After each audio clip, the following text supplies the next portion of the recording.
Good Sunday morning and welcome to Inside Tennessee. I'm your moderator, John Becker. John North is on a beach somewhere in Florida, and we are pleased to have with us a man that Susan Richardson Williams calls the most powerful politician in the state of Tennessee. Mr. Speaker, good to have you. Speaker Cameron Sexton back with us this morning. It's great to be here. Thank you. He is a Republican from Crossville in that post for the last 6 years, going on a 7th. Susan Richardson Williams is the Republican on the panel. She runs her own PR firm. Good morning. Good morning, John. Don Bosch is a Democrat, runs his own law firm. Good morning, John. Good morning. Mr. Speaker, we're going to talk budget and also issues coming up for the session this year. Let's start with the budget. Is this the most tenuous budget that you have faced in your time as Speaker in terms of tight dollars? As Speaker, probably is. But when I was a member under Governor Haslam, that was probably the toughest budgets. Those first few years were the toughest. We're still looking at growth about 2 to 2.25%. I think it may be a little less than that. But we're still looking at positive growth. The nice thing is we haven't spent all the recurring every year on recurring, so we do have a lot of money coming back as one-time money to help us navigate if something needs to happen or continue to do higher ed capital projects as well. We'll get into specifics. Big picture for our viewers, if the budget is $1, is it about 80% that is spending mandates? You have 20 cents to deal with in terms of discretionary spending between you and the governor. Where does that fall out? How does it shake out? I haven't looked at it as like discretionary. What I will say is the bulk of the budget is teen care, obviously, mixed in with education are the two biggest components of what the budget makes, and then transportation. So there's not a lot of discretion, but there's enough there to continue to invest and do other things to allow our state to grow and thrive and meet the demands that we need. One other question from me, and then we'll get to our panel. Your only mandate as a legislature is to pass a balanced budget. What besides that is your top priority this session? Well, that's a good question. I mean, one was we wanted to stay fiscally responsible, which I think we've had over the last 15 years. Not saying that the previous Governor Breslin was fiscally responsible too, but maintain that core element that's made our state great. We're going to continue to focus on criminal justice reform. We're looking at some education reform items. Mental health obviously is still a big issue. And then there'll be a host of other things. Privacy, there's a lot of privacy concerning AI and photos, and if someone's invading someone's privacy, not knowing what's real and what is real. And so there's going to be questions like that are going to be raised this year. Susan? Well, one of the things you've talked about is education and the shortage of teachers. There are like 7,000 teacher vacancies in the state of Tennessee, and you have a couple of proposals. One would allow folks with an associate's degree to teach in schools, and that I'm curious what kind of response you've had from that. I bet the TEA doesn't support it, but are you getting a positive from that proposal? Well, I think it's one of the things that's shock and awe first, and then once you think about it, you're trying to think through it. And we're about 2,000 teachers short. The Department of Education has approved 6,000 applications for non-qualified teachers to teach. The associate's degree idea, it would be a specially designed associate's degree in education, which we currently don't have. It's an accelerated specialized program for K through 6 to go in and teach reading, math, classroom management, and so forth. What you have right now is a shortage of teachers. You have the next generation of people kids aren't really wanting to go to a 4-year college, so you're having that limit. You're also having higher education raise the requirements to get in, an ACT score that's very high, and other things, which then are those people going into education. So you have this problem of short of teachers, and the system is not going to continue to produce enough teachers. So is there a way to create a pathway, a different pathway that's accelerated, that still gives you an ACT score? You have to get admittance into the community college, which is local. You would have to pass the praxis after. You still have student teaching. And if you can do all that in 2 years instead of 4, can you allow that person to go into the classroom, but have a requirement that they still have to go get their bachelor's after that, right? Right now, we're so focused that everybody has to have an education degree, a master's education degree, a PhD in education, that we don't have any diversity. I was at a conference not too long ago talking about that we don't have enough minority teachers in our classroom. Well, the community college route, associate's degree with a bachelor's degree, is one route to get more minorities into teaching. Also to get more people in rural areas into teaching, right? That's one way to expand that. The other thing is with Tennessee Promise, Now you could get the associate's degree to get into the classroom to start teaching without any debt. You would have no debt because of the way the Tennessee Promise works. Whereas if you got the bachelor's degree, you would come out and you'd have $50,000, $60,000 of debt. So the question is, we're not lowering the standards, but if you can pass the praxis exam and we can teach you how to teach in the classroom, can we be successful that way? It also requires changing student teaching, because right now student teaching is after you finish your 3 to 4 years of school, right? And they don't get paid. They don't get paid, which is, we want to include a stipend to allow them to get paid, because a lot of school systems won't let them work a second job, which means they have to take out more financial aid, right? But student teaching should be part of the class experience as you're going through, not after the fact. So if you could student teach and take classes at the same time, then the next week when you come back in, this is what I experienced in the classroom, this is what I learned here. You can take the practical and put it in the classroom, so when you come out, like these residency programs, the teachers are better, they have higher TVOS scores. So our goal is to increase teachers, but also create more efficient, effective teachers. Have you seen a framework for this in other states? No, we'd be the first. And so, you know, one of the things that when you look at businesses, how do you innovate? And the first question is, are we successful in how we're doing this? Are we getting enough teachers? People want to say, we need to pay them more to get more teachers. Well, you're competing still with all these other occupations. So that's still not going to solve your problem. But it might help if we funded education at a higher level and paid our teachers better. Well, our teachers' minimum pay is $50,000, and a lot of teachers make more than $50,000 right now. And so there is an increase. The Republicans, since Haslam and Governor Lee, have increased teacher pay more than the last 4 governors combined in these last 15 years. We've invested more into education in the last 15 years than the 24 years prior. We put in $3 billion new into education. So we're funding education. At the same time, you have different dynamics going on, and you have to look at the next generation and say, are they wanting to become teachers? Are they wanting to go to college? Is the bachelor's degree the entry path into the classroom when you have an LPN system that's not even a community college degree, but that adds benefit to the nursing community? LPNs do something different than RN. RN is a bachelor's degree. Nurse practitioners.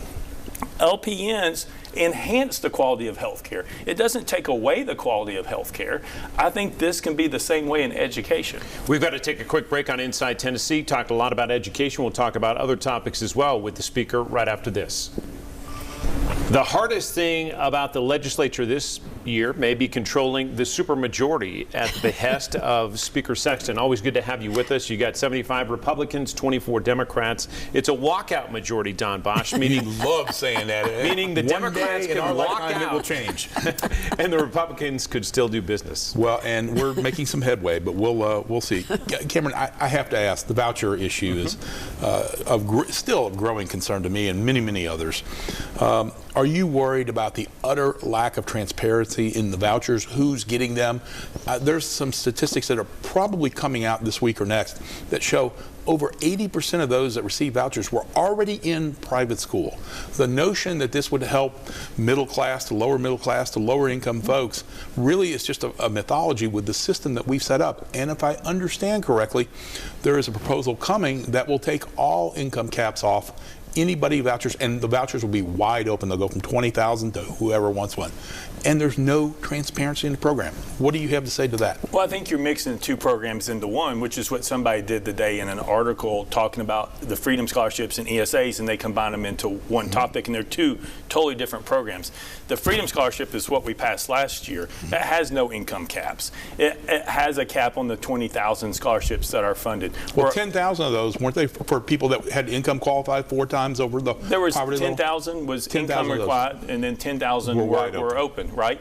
But you had the same number of people apply in both pots, right? And so that's one part. But if you increase that scholarship, we're not saying on the Freedom Scholarships to uncap the Freedom Scholarship. What we're saying on the Freedom Scholarship is meet the demand that's there. So there's a new application process coming in. We'll know by January how many people apply, and if we can financially afford expand it more than 5,000 scholarships, if there was 40,000 people who applied, and we can fund 20,000 additional to meet the need of those 40,000, then I think we should do it. You look at the ESA program, which is the Education Savings Account, which is in 3 counties, which is Hamilton, Davison, and Shelby.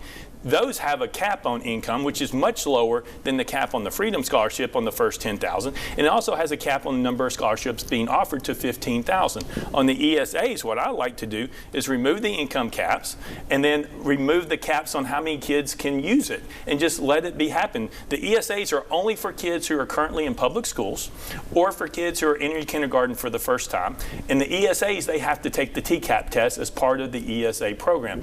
The Freedom Scholarship is a separate program which allows anybody to use it. But what happens under the ESA with the income limits right now is you have someone whose income limits they're very low, and if they want to work a second job, get a second job, work overtime, and they bust the cap and they go over that income, they lose their scholarship for their kid for that private school that they're in. I think that's wrong. I don't think we should penalize families for wanting to get ahead on an arbitrary income amount. But would you agree that there is a lack of transparency in who's getting this program and how they're being used and what schools they're going to? We can't find that data as a member of the public. That data is available. I think what people are complaining on the Freedom Scholarship is about how many of those kids are were already in the private school. That's the information which is going to be part of year 2, right? But they know who gets it. Obviously, they know the child who gets it because they're having to apply to get it, and they're getting approval. So obviously we know who's got it. We know their income level because they have to qualify for the income for part of it or put income down. And so we also know what counties they're in and what schools they're in. So there's a lot of transparency. One final point though, the money comes out in May, correct? When the grants are given in May. Well, it would be the academic year, so it wouldn't be till August. Okay, right? August. Private schools have already accepted those kids. Those kids already know they're going before they know if they're going to get the money and how much they're going to get, right? That's a valid question. So one of the things what you've seen is with Governor Lee and what we're going to do next year is we're going to move this timeline back to the end of the year. So what we should have done for the next year in August, so if we're coming up on the next school year, which is August, that application process should have been done in this fall, to your point. It should have been done in the fall, and then what the parents would do, they could plan around that. The way the application process works, and one of the problems with the ESA program, to your point, the application process is after the private schools have already made the determination. So therefore, it's very hard for the parents to make that commitment to understand. So we need to realign the application process to meet the deadline. These are kids that are going to private school, whether they're getting state money or not, and it really is often going to benefit those that don't need it to go to private schools. Well, I don't agree with that because the ESA programs for those who are currently in public school, the Freedom Scholarship can be for people who are in public or who are in private, and it's not my job to determine how successful you are and whether or not you should be able to send your kid to a private school. What I say is it is your tax money. You're sending your child to a school. If you want to use your tax money to send it to that point, so be it. Our job is to allow you the opportunity to have your child to have the most success that they can in the environment that they need to be successful. If that's a charter school, so be it. If that's a private school, so be it. If that's a public school, so be it. There's conversations about open enrollment in public schools, allowing you to go to any public school that you want to. That's another alternative to have happen. At the end of the day, the person that should be in charge of your child's education is you. It should not be determined by your zip code and your street address. We're going to take a quick break on Inside Tennessee, move beyond the topic of education, and we'll talk about health care and other issues facing the state right after this. Mr. Speaker, let's talk health care. What's your biggest concern in helping the people who are in the most need in this state get it? Well, I think you have an insurance monopoly in our state. Look, Blue Cross Blue Shield, by any definition, when we broke up the telephone companies, Bell South had a monopoly. They broke it up. Blue Cross Blue Shield has at least over 70% of the market share in the state. They dominate the insurance market. Whatever they say goes. You have a monopoly. We need to break up the monopoly because that will allow more people to come into the market and have more competitive rates and have better insurance. The other aspect is you have insurance companies who are requiring a pre-authorization, and then they want to turn around and say they don't have to fund it. We changed that last year because that was the game that they were playing. So the problem is you don't have the patient or the person or the doctor in charge of the health plan, only the insurance. They have vertical integration, meaning they have the insurance companies, they have the provider contracts, they have the pharmacies, they have the PBMs, and now they're getting in group practice and it's vertical integration. You're either in that silo or not. Which does not lower your costs because it limits competition. And so the last thing I think you have to do is you have to talk about what is a basic health insurance policy. What does that mean? mean? Is that a catastrophic policy or is this not? In car insurance, we know what a basic insurance policy is. When you go in, you ask it, you know what it's going to be. It's within a realm. In insurance, we don't have a plan for what's basic. I think basic is the catastrophic plan that keeps you from bankruptcy. But we don't define it, so it's very hard to understand what the cost would be. So are you concerned about the talk we've heard about rising premiums with a failure by Congress to act? Well, that's under the Obamacare exchange, which is much different because the federal government is subsidizing it, which they've said all along those premiums were going to go up. So when government subsidizes, it's never going to be the lowest cost. It's always going to go up because they don't manage it well. Look, at the end of the day, the mistake that we made is when we went in, you talked to providers, is put in the insurance companies in charge. And so when you took it out of the provider's capability and you moved it into a third party, the costs continue to grow. Even if you're a business and you had the healthiest year that you had and your health costs were lower than they were the year before, you still get jacked up for a premium, right? That's just wrong. And so you have to go in and break up the monopoly, have more competition, look at health savings accounts and do other things to lower costs. We're likely going to hit a crisis come January when the subsidies go away on the ACA, not Obamacare, the ACA. Right. I know the dogma of each party calling it what they want to call it, but does the state have any plan at all to help those that are going to be in crisis without health insurance after January 1? Yeah, I thought I called it Obamacare exchange, but that's fine. Look, I think it's an issue, right? But government-controlled health care is never the solution. It's never the solution. Government should be there to help those that can't help themselves, though. There's a part to it, but at the same time, TennCare is designed to be that way, and we have all the kids on the problem. The problem is health insurance does not guarantee that you have health or that you have health insurance. If you don't have the providers in the market, if you can't get in to see them, then you're paying for something that you can't use. Look, at the end of the day, we want people to have affordable health care. We want to have this stuff. But at the same time, is if you have a health insurance plan and now you can do biomarker testing, you can do body scans, you do all this stuff to determine what your risks are to lower your risk. Insurance never wants to cover it, right? So you have competing things. And we're yes, bad at preventative care. Because insurance companies won't allow it because they want to hold off until you actually... We likely agree the insurance companies have way too much power in this equation. But the thing is I think you have to say what is a basic health plan and is that affordable? Because the difference is what we want is a low premium, with a low deduction, with a low payment. And those three can't work together. If you have a low co-payment, a low deductible, and then you have a prescription card, those costs are high. But if you have a high deductible with this for not going into medical bankruptcy, your rate's going to be lower. It would be somewhere between And we lead the nation in medical bankruptcies. Right, but nobody wants to buy catastrophic because we never market catastrophic health insurance. That's what it was designed for. Insurance first came into the market as catastrophic insurance to keep you from bankruptcy. If you have cancer, if you have a heart attack, you might have $5,000 out of pocket, but that's much better than a $200,000 bill. And so we have to get back to understanding what is a basic plan that we want to have, and is that affordable? And you were going to use a number. What was that number for a basic plan? Well, so it depends on your age. We looked it up today. So if you're 30 years old in a catastrophic plan, it's about $120 a month. The older you get, the higher it goes. So if you're 50, it's maybe $600 to $700 a month. Is that affordable? I don't know. The other thing is we have to prioritize our health. We do a lot of discretionary spending, cell phones, streaming services, all these things. Our kids have cell phones. All great things if you can afford it. But at some point, are we paying for things and not paying for our health plans, right? So there's a priority too, as a public, of should we prioritize our health plan? We all want cell phones, we all want this, but it becomes a much bigger conversation. I want to ask you and change the subject a little bit. You were at the White House recently and spoke about public safety in our communities. Does that involve, was that about Memphis and the National Guard, or what was that about? My part was about Memphis, National Guard, and the things that we're doing to fight crime in Tennessee. Look, I had a meeting with Mayor Young today in Nashville before I came to Knoxville, or Thursday, I'll say Thursday, sorry. And so what happened is they are at a 25-year crime low. In 25 Nashville. years. Low. Nashville. Low in 68, 72 days because they have more resources. And so when you're in New York, what you see is police officers on every corner. It's the amount of force that you see that limit. So the force comes in, you get the bad people off the streets who are running around the streets causing all the chaos. People feel safer because there's more people there, and now they're at a 25-year low within less than 3 months. So it is working, right? So we're trying to figure out how to continue that. That's what I was talking about. It was about you can pass policies which help, but at the end you need boots on the ground.